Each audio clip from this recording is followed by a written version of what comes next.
मेरे नबी पाक सल्लल्लाहु अलैहि वसल्लम ने फरमाया, मशवरा एक अमानत है और जब तुमसे मशवरा लिया जाए तो दियानतदारी से लिया करो। तुम्हें अगर कोई बंदा अपने घर की ज़ाती बात बता के राय ले रहा है, तुम इसे नशर कर रहे हो, आगे बयान कर रहे हो, कभी अपने दोस्तों का राज इधर उधर मत करना। पूरी तरह उस पर पाबंद रहें। अमीर बने, किसी की बात पता चल जाए तो इस पर ड्यूटी करें, उसे संभाल कर रखना।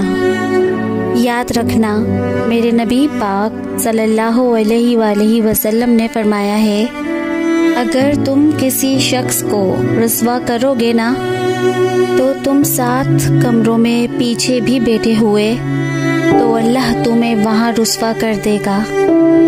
कभी ये काम ना करें, कभी भी नहीं।